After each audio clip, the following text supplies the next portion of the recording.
Disclaimer. Information presented is for educational purposes only, and the opinions expressed are those of the presenter only. All trades presented are not traded in a live account and should be considered as hypothetical. Risk disclosure. Futures, forex, and stock trading contain substantial risk and are not for every investor. An investor could potentially lose all or more of their initial investment. Risk capital is money that can be lost without jeopardizing one's financial security or lifestyle. Only risk capital should be used for trading. Only those with sufficient risk capital should consider trading. Past performance is not necessarily indicative of future results. Hypothetical performance disclosure. Hypothetical performance results have many inherent limitations, some of which are described below.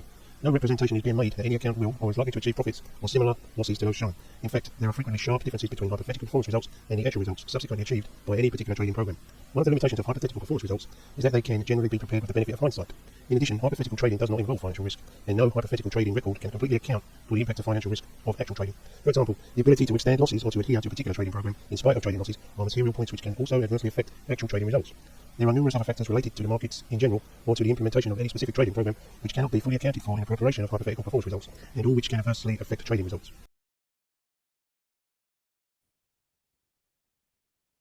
Hello everybody, hope you're well. I'm Roger from PrecisionTradingSystems.com, and this short video is to demonstrate how to find cycles, annual cycles in stocks, and also you could find them in commodities. This is a chart of Pepsi. I posted it on Twitter a while ago because there was a cycle low, and I've just put this on, and there's another one which has showed up. We're early, so we're here. This indicator is taking today's date. It's actually Labor Day, so the market's closed in the US. So this blue line is last year. The green line is the year before. That's this one. And the pink line, I just made it pink because it stands out well against the grey. But the colours are configurable to your taste. This one was a little bit subjective in terms of quality. I can show this easier with a line approximate. So the trend was nicely up. Here the trend was damaged, so it's broken the trend line. So taking a long cycle trade in this area after it's damaged is less efficient as if you're taking it when it was here or here, because you've got an added problem to overcome. The trend is not as strong as it was, although you could argue it's still in a long-term uptrend, in a very long term, but in a shorter time frame like daily, it's damaged. And later, if you extend this line up here, you often find them acting as resistance. So if the price, for example, got up to here somewhere, this would act as resistance. It's quite spooky how well that works, but it's just the way it is. People are used to using them. Everyone looks at the same thing, so they tend to act like that. Anyway, so going back to where I was a minute ago, this is early, so basically the cycle for Pepsi are all pointing down, but from the dates, the 7th of October, the 10th of October, and the 14th of October, these were low spots in the previous years, here, and here. There was a rally, quite sharp rally afterwards. That's one to keep an eye on, but bear in mind the trend is damaged. So unless the price is a long way higher when we get to this point, this will be less than optimal in terms of using technical analysis to assess risk. I've sorted out a few interesting ones. This one is PayPal, and this one is actually different because the long-term trend is very, very much down. They're having a tough time. We are clearly in a spot where they have downward move. So this is 3 years ago, a little up, but strong down, and another one strongly down. But this time the trend is still down. There isn't any evidence of it being much stronger. I mean, this is a failure to make a new low, and this is a failure to make a lower high. So one could argue that this is in an uptrend, but this kind of pattern happens all the time and it's not exactly convincing. And we've got this, what I call a slow area here.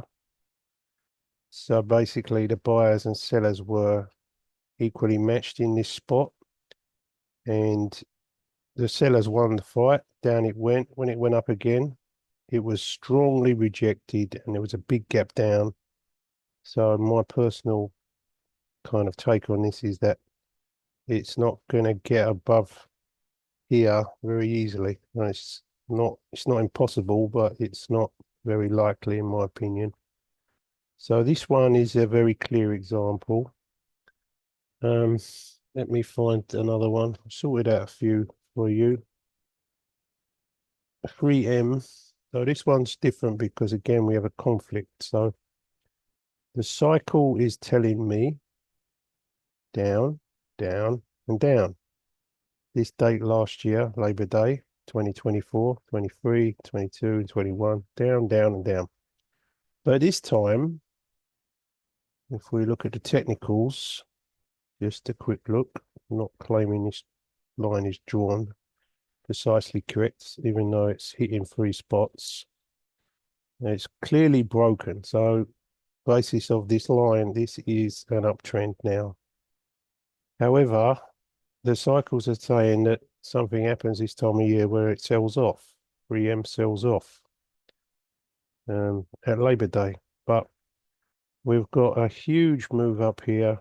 Must have been a lot of volume on that day, which is very bullish. Plus, it's been going up since around March. So the way to look at it is that if you're thinking about buying it here, that might not be such a clever idea because there's evidence of cycles pointing down. There's a lot of theory which I like about gaps. And if you draw another line here, hold on, I'm going completely off on a tangent here. So here we have a gap. And the theory is that gaps provide support. And there's no coincidence that this gap is lined up very precisely with this peak and this little dip. And the theory is that because the buyer here is so big, so enormous, he couldn't get all the stocks, or she or he couldn't get all the stock they want. So the price moved up. And the theory is that if the price comes back to this level, this buyer, whoever it is, probably an institution, will then come back again around this level, which is 112-ish, to buy more stock. And that lines up quite well with the cycle. So that's one I'll be watching for that level to come back. But this one wouldn't be wise to be shorting because the trend is now technically up. But it's nice to see what's going on. So there's a confliction. So you've got one indication, very strong market going up, and a cycle indication very strongly going down. So in that case, it's one to avoid unless you happen to be a complete genius. Goldman Sachs now. So this only works on real-time daily data, rather. If you use it on real-time data, you have to multiply these up to get the right amount of bars. So if you think about 365 days in a year, minus holidays and weekends, we end up with 252 or sometimes 251, depending on the formation of the dates. And to get back to the second year back, it's 504 and then 756. So if you wanted to use hourly data and project this out into the future, you'd have to multiply these by 7 or 8, depending on how many hours they are. in the market you trade in the trading day, and it's not worth the trouble. And if this was a 5-minute chart and you left the settings as it was, it would just project what happened 252 bars ago, which over a 5-minute chart is totally irrelevant, doesn't mean anything. The indicator works in the sense that it produces a plot, but the plot is completely meaningless.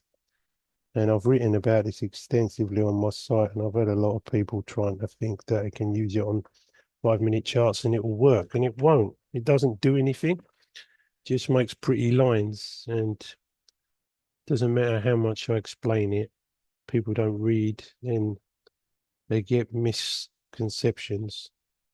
So anyway, this is Goldman Sachs, and we've got a downward cycle followed by an upward cycle here.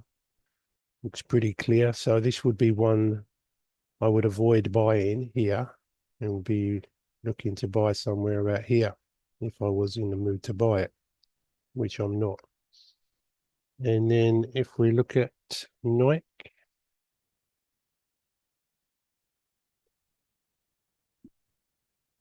the idea is, though, you can plonk this indicator on, set it up properly, decide how many bars into the future you want to see. So let's go for 100.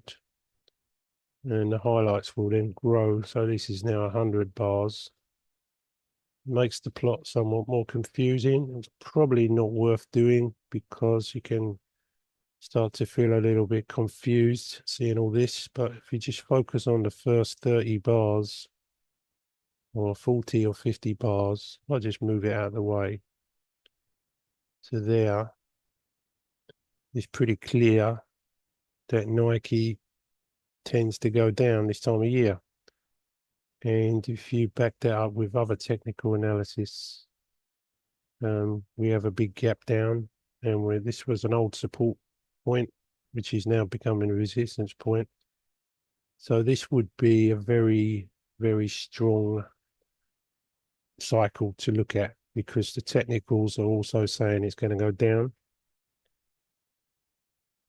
And there's a few others.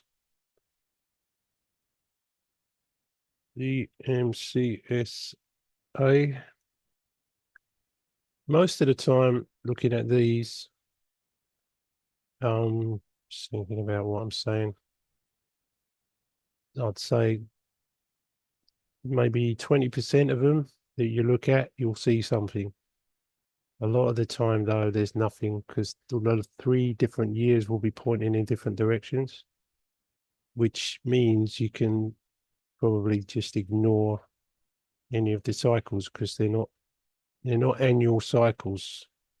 If you look at the same market again in 3 months, then you might see something because we're only highlighting the date from today forward by a few bars. So if I just change this to 40,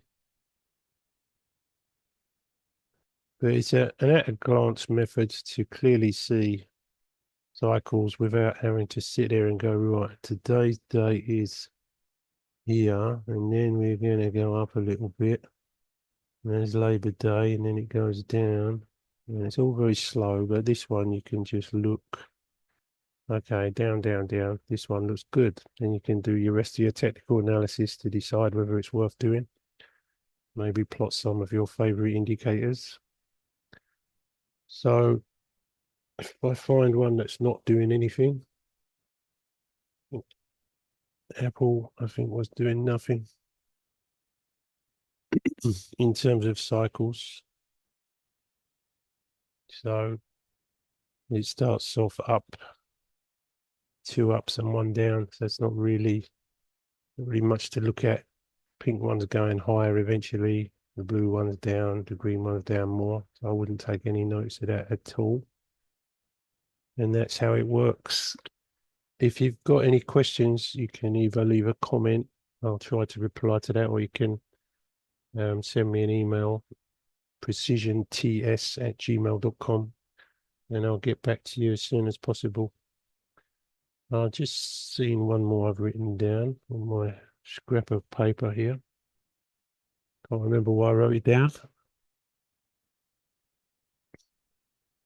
Okay, MDLZ. So the pink here is down, the green one's down, the blue one's down. And the trend here, you can argue this is an uptrend, even though it's very messy. This is the COVID crash, which we can ignore. If this formed part of the cycle, and if you decide to buy this product and there's another event like a COVID crash and that causes a cycle to be crazy, you can ignore it because it's like a black swan and it's not part of a normal annual cycle. This was a global event that messed up everybody. I have put something in for that. And get the thing to click. I'm too far zoomed out. So if you want to ignore one of the years, so you want to ignore year 2, you just type in a 2 there, and you'll see one of the lines has disappeared. The pink one, which is that one, sorry, not the pink one, the green one, the middle one has disappeared. So if that was a COVID crash, you wouldn't see it. That's just what that's for. It's just to stop it messing with your analysis. So this one's got a very messy uptrend, and on the short term it is kind of overbought. In the long term it's not overbought at all because it's been higher several times. So it's not a particularly clear example, but the earlier ones I showed were much clearer. Okay, thanks very much for watching. If you want to see anything else, just let me know.